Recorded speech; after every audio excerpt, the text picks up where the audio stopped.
വേദിയിലിരിക്കുന്ന വിശിഷ്ട വ്യക്തികളെ, വൈദികരെ, സന്യസ്തരെ, സഹോദരീ സഹോദരന്മാരെ, വാത്സല്യമുള്ള കൊച്ചുമക്കളെ, KLCAയുടെ സമ്പൂർണ്ണ സമ്മേളനവും ലത്തീൻ കത്തോലിക്കാ ദിനവും അതുപോലെ ജനജാഗരണത്തിൻ്റെ കൺക്ലൂഷനും ആഘോഷിക്കുന്ന അവസരത്തിൽ അങ്ങ് കാസർഗോഡ് മുതൽ നെയ്യാറ്റിൻകര വരെയുള്ള 12 രൂപതകളിൽ നിന്ന് ഇവിടെ സന്നിഹിതരായിരിക്കുന്ന നിങ്ങൾക്ക് ഓരോരുത്തർക്കും ഞാൻ സ്നേഹാശംസകൾ നേരുകയാണ്. നിങ്ങളെല്ലാവരെയും ദൈവം അനുഗ്രഹിക്കട്ടെ എന്ന്, നിങ്ങളുടെ പ്രവർത്തനങ്ങളെയും എല്ലാ കാര്യങ്ങളെയും ദൈവം സ്പർശിക്കട്ടെ എന്ന് ഞാൻ പ്രത്യേകമായിട്ട് പ്രാർത്ഥിക്കുകയാണ്. പ്രിയപ്പെട്ടവരെ, നമ്മുടെ അധ്യക്ഷൻ ഇവിടെ പറഞ്ഞ കാര്യങ്ങൾ നിങ്ങളെല്ലാവരും കൈയടിച്ച് പാസ്സാകുകയുണ്ടായി. സത്യം പറഞ്ഞാൽ ഞാൻ പറയാൻ വന്ന കാര്യങ്ങളായിരുന്നു അതെല്ലാം അദ്ദേഹം പറഞ്ഞു കഴിഞ്ഞു. ഇനിയും ഞാൻ അതിനെക്കുറിച്ച് പറയാനായിട്ട് ആഗ്രഹിക്കുന്നില്ല. ഞാൻ മനസ്സിൽ കുറേ കാര്യങ്ങൾ പറയാൻ വേണ്ടി വന്നതാണ്. അതായത് JB കോശി കമ്മീഷനെ കുറിച്ച്, വിഴിഞ്ഞം പ്രോജക്റ്റിനെ കുറിച്ച്, മുതലപ്പൊഴിയെ കുറിച്ച്, നമ്മുടെ മുനമ്പം പ്രശ്നങ്ങളെക്കുറിച്ച്, നമ്മുടെ വയനാട്ടിൽ നടന്ന ഉരുൾപൊട്ട ദുരന്തം, മുണ്ടക്കൈ, ചൂരൽമല,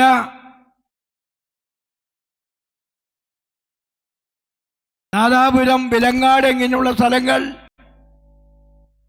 ഇതിനെക്കുറിച്ച് സംസാരിക്കാൻ വേണ്ടി ഞാൻ വന്നത്. പക്ഷേ നമ്മുടെ അധ്യക്ഷൻ എല്ലാം നിങ്ങളുടെ മുമ്പിൽ അവതരിപ്പിച്ചുകൊണ്ട് കയ്യടി വാങ്ങിപ്പോയി. എനിക്ക് നിങ്ങൾ എന്താ തരുന്നതെന്ന് എനിക്കറിയില്ല. ഏതായാലും KLCAക്ക് നല്ലൊരു പ്രസിഡന്റ് ഉണ്ട്, കാര്യങ്ങൾ പറയാൻ പറ്റുന്ന, കാര്യങ്ങൾ വിശദീകരിച്ച് പറയാൻ പറ്റുന്ന ഒരു പ്രസിഡന്റ്. അദ്ദേഹത്തെയും അദ്ദേഹത്തിൻ്റെ ടീമിനെയും ഞാൻ പ്രത്യേകമായി ഈ സമയം അഭിനന്ദിക്കുകയാണ്. അതുപോലെ തന്നെ KLCC പ്രവർത്തിക്കുന്ന ശ്രീമാൻ ജൂഡ്, സിസ്റ്റർ ജൂഡി, അതുപോലെ നമ്മുടെ KLCCയുടെ സെക്രട്ടറിയായ ഫാദർ തോമസ് തറയിൽ, പുതിയ സെക്രട്ടറിയായി നിയമിതരായിരിക്കുന്ന നമ്മുടെ പ്രിയപ്പെട്ട ബിജു ജോർജ്, അതുപോലെ KLCCയുമായി ബന്ധപ്പെട്ട എല്ലാവർക്കും ഞാൻ പ്രത്യേകമായിട്ടുള്ള അഭിനന്ദനങ്ങൾ നൽകുന്നു. അവരെ ദൈവം അനുഗ്രഹിക്കട്ടെ എന്ന് പ്രത്യേകമായിട്ട് പ്രാർത്ഥിക്കുന്നു. അതുപോലെ DCMSന്റെ പ്രതിനിധികളുണ്ട് ഇവിടെ, ശ്രീമാൻ പ്രഫുൽദാസും മറ്റും. അതുപോലെ CSSന്റെ പ്രതിനിധികളുണ്ട്. ബെന്നി പാപ്പച്ചൻ ഇവിടെ സന്നിഹിതനാണ്. അതുപോലെ മറ്റുള്ള പ്രതിനിധികളും സന്നിഹിതരാണ്. അപ്പോൾ DCMSനും CSSനും അതിൽ നിന്നും അതിൻ്റെ എല്ലാ മെമ്പേഴ്സിനും ഞാൻ പ്രത്യേകമായി എല്ലാവിധ ആശംസകളും അഭിനന്ദനങ്ങളും നൽകുകയാണ്. നമ്മുടെ സമൂഹത്തെ നയിക്കുവാനായിട്ട്, എംപവർ ചെയ്യാനായിട്ട് ഇവരെല്ലാം ചെയ്യുന്ന പ്രവർത്തനത്തെ നമ്മൾ വിലമതിക്കുകയും ഇവരുടെ പ്രവർത്തനത്തിന് നമ്മൾ ഐക്യദാർഢ്യം പ്രകടിപ്പിക്കുകയും ചെയ്യുകയാണ്. പ്രിയപ്പെട്ടവരെ, മുൻപം ഇഷ്യൂ നമ്മളെപ്പോഴും നമ്മുടെ കൺമുമ്പിൽ നിർത്തണം. കാരണം നമുക്കറിയാവുന്നതുപോലെ ഏതാണ്ട് 610-ലധികം കുടുംബങ്ങൾ വഴിയാധാരമാകുന്ന കാര്യങ്ങളാണ് പലപ്പോഴും നമ്മൾ കേൾക്കുന്നത്. ആ മുൻപത്തെ ജനങ്ങളുടെ റവന്യൂ അവകാശങ്ങൾ നേടിക്കൊടുക്കാൻ വേണ്ടി അവരോടൊപ്പം നമ്മൾ ഉണ്ടാകുമെന്ന് ഈ സമയം നമ്മൾ പ്രതിജ്ഞ ചെയ്യുകയാണ്. അതുപോലെ തന്നെ നമ്മുടെ ഗവൺമെന്റ് ആ പ്രശ്നം തീർക്കുന്നതിന് വേണ്ടി ഒരു ജുഡീഷ്യൽ കമ്മീഷനെ നിയമിച്ചിട്ടുണ്ട്. മുൻപ് നിവാസികൾ ആ കമ്മീഷനെ സ്വാഗതം ചെയ്തിട്ടുണ്ട്. ആ കമ്മീഷന്റെ തീരുമാനങ്ങൾ വേഗം തന്നെ വരട്ടെ എന്ന് ഞാൻ പ്രത്യേകമായി പ്രാർത്ഥിക്കുകയാണ്. അതുപോലെ തന്നെ നമ്മൾ മനസ്സിലാക്കേണ്ട ഒരു കാര്യം, മുനമ്പം പ്രശ്നം ഒരിക്കലും വർഗീയവൽക്കരിക്കാൻ നമ്മൾ ഇടയാക്കരുത്. നമ്മുടെ പ്രസിഡന്റ് പറയുകയുണ്ടായി, മതേതരത്വം കാത്തു സൂക്ഷിക്കുവാൻ, അതായത് സെക്യുലറിസം കാത്തു സൂക്ഷിക്കുന്ന ഒരു ജനതയാണ് ലത്തീൻ സമൂഹം. അതുപോലെ തന്നെ ഇവിടുത്തെ ഭരണഘടനയ്ക്ക് വളരെയധികം പ്രാധാന്യം കൊടുക്കുന്ന ജനതയാണ് നമ്മൾ. ഭരണഘടന പറയുന്ന രാജ്യത്തിന്റെ സോവറിറ്റി, രാജ്യത്തിന്റെ സോഷ്യലിസം, രാജ്യത്തിന്റെ സെക്യുലറിസം ഇവയെല്ലാം കാത്തു പരിപാലിക്കാൻ നമ്മൾ പ്രതിജ്ഞാബദ്ധരാണ്.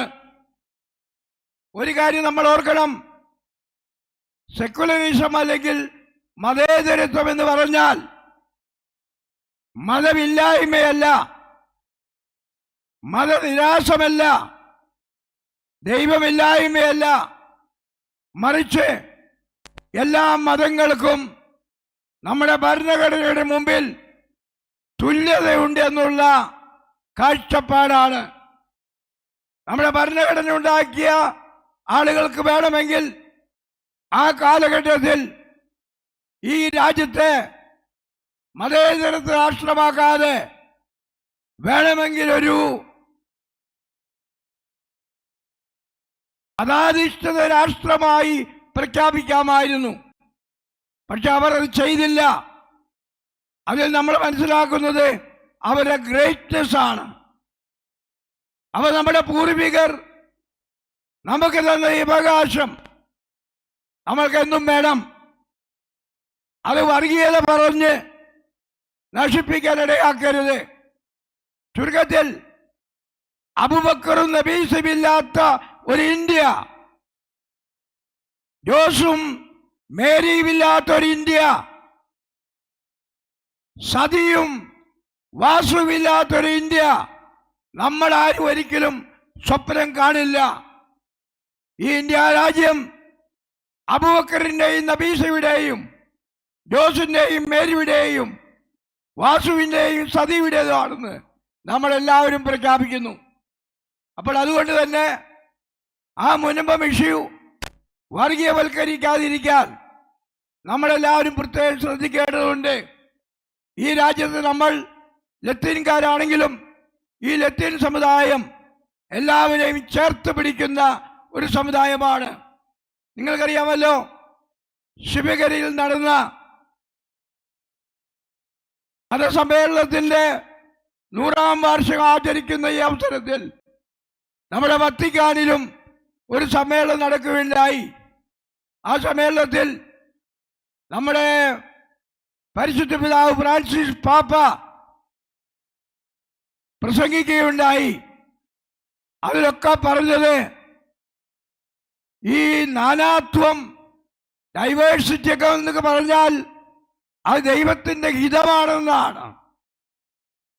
നമ്മൾ ആദ്യം കണക്കാക്കേണ്ടത് ജാതിയോ മതമോ അല്ല, മറിച്ച് നമ്മളെല്ലാവരും ദൈവത്തിന്റെ രൂപത്തിലും ദൈവത്തിന്റെ സാദൃശ്യത്തിലും സൃഷ്ടിക്കപ്പെട്ട മനുഷ്യരാണെന്നുള്ള കാഴ്ചപ്പാടാണ്. ആ കാഴ്ചപ്പാടിന് എന്തെങ്കിലും കോട്ടം വന്നാൽ ഈ രാജ്യം പോലും നിലനിൽക്കില്ല. ഈ രാജ്യം ഒരു ജനാധിപത്യ രാഷ്ട്രമായി നിലനിൽക്കണമെങ്കിൽ, ഈ രാജ്യത്ത് എല്ലാവരും സഹോദരങ്ങളെ പോലെ ജീവിക്കണമെങ്കിൽ നമ്മുടെ ദർശനങ്ങൾ വിശാലമായിരിക്കണം. നമ്മുടെ ആകാശം വിശാലമാകണം. അതുപോലെ തന്നെ നമ്മുടെ ചക്രവാളങ്ങളെ നമ്മൾ വിശാലമാക്കിക്കൊണ്ടിരിക്കണം. അല്ലെങ്കിൽ എന്താ സംഭവിക്കുക?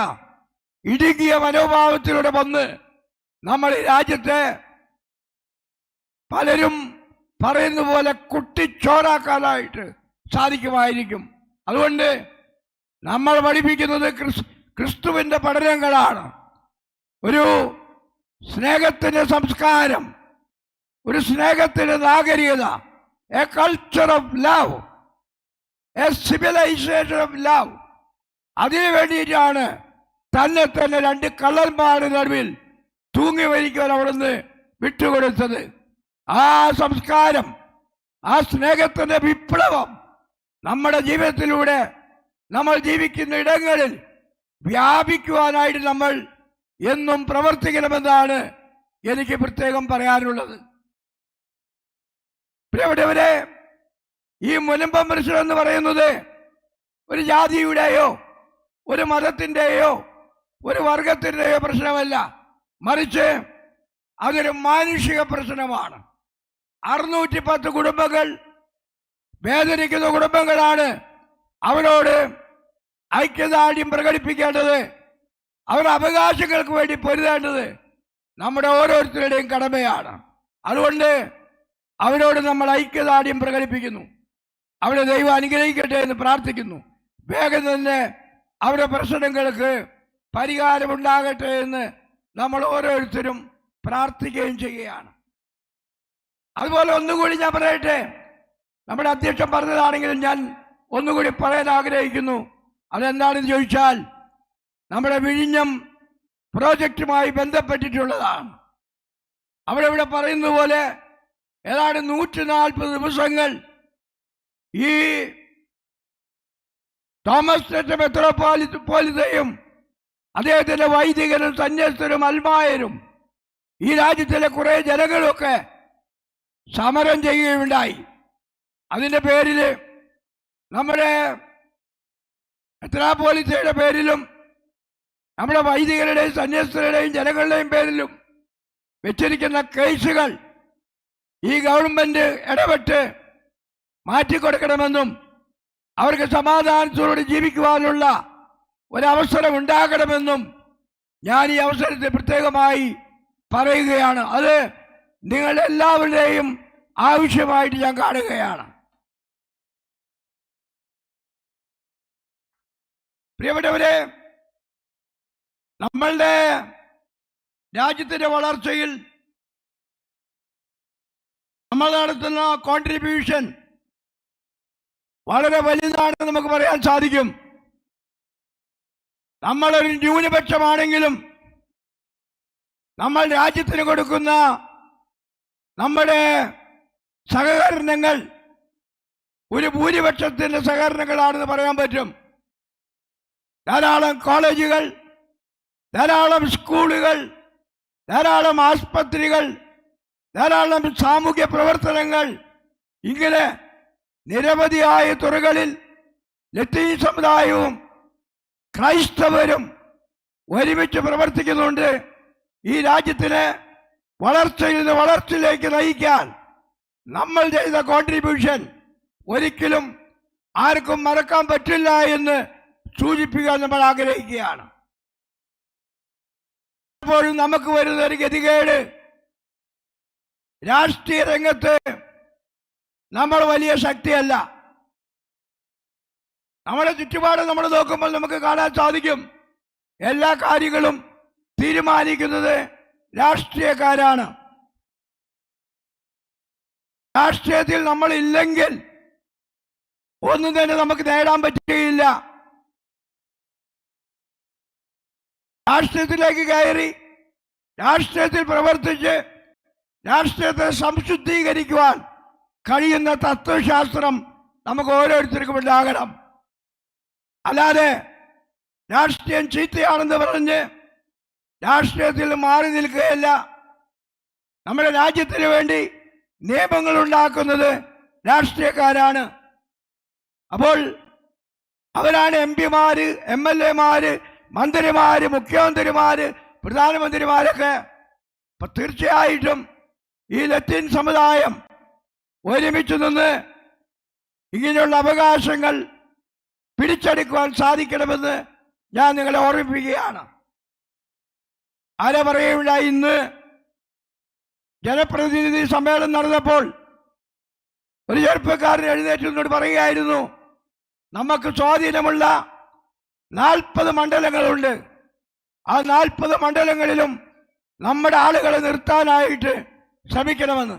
നമ്മൾ ജയിച്ചില്ലെങ്കിലും നമുക്ക് ആരെങ്കിലുമൊക്കെ തോൽപ്പിക്കാൻ കഴിയുമെന്നാണ് അദ്ദേഹം പറഞ്ഞതിൻ്റെ അർത്ഥം. അപ്പൊ അതുകൊണ്ട് നമ്മുടെ പ്രശ്നങ്ങൾക്ക് പരിഹാരം ഉണ്ടാക്കാൻ വേണ്ടി നമ്മളെല്ലാവരും ഫ്രണ്ട്ലിയാണ്, സൗഹാർദ്ദപരമായ അന്തരീക്ഷമാണ് നമ്മളെപ്പോഴും ഉണ്ടാക്കുന്നത്. അതുകൊണ്ട് ഏത് രാഷ്ട്രീയക്കാരായാലും നമ്മുടെ ആവശ്യങ്ങൾ നടത്തി തരാൻ വേണ്ടി നമ്മുടെ അടുത്ത് വരികയാണെങ്കിൽ അവരുടെ സഹായം സ്വീകരിക്കാൻ നമ്മൾ ഒരിക്കലും മാറി നിൽക്കില്ല. അതുകൊണ്ട് നമ്മളുടെ കക്ഷി രാഷ്ട്രീയം വളരെ ശക്തമായി രാജ്യത്ത്, പ്രത്യേകിച്ച് കേരളത്തിൽ കക്ഷി രാഷ്ട്രീയത്തിലേക്ക് നമ്മുടെ ജനങ്ങൾ വരണമെന്ന് ഞാൻ പ്രത്യേകമായിട്ട് അഭ്യർത്ഥിക്കുകയാണ്. പ്രിയപ്പെട്ടവരെ, ഇന്ന് രാവിലെ നിങ്ങൾ പള്ളിയിൽ പോയി കുർബാനയിൽ പങ്കെടുത്തിട്ടുണ്ടായിരിക്കും. ആ കുർബാനയിൽ പങ്കെടുത്തപ്പോൾ നിങ്ങൾ വായിച്ചു കേട്ട സുവിശേഷം എന്താണ് നിങ്ങൾ ഓർമ്മിക്കുന്നുവോ? ഒരുപക്ഷെ ആ സുവിശേഷത്തെ പറ്റി നമ്മുടെ പ്രതിപക്ഷ നേതാവ് പോലും പറയും.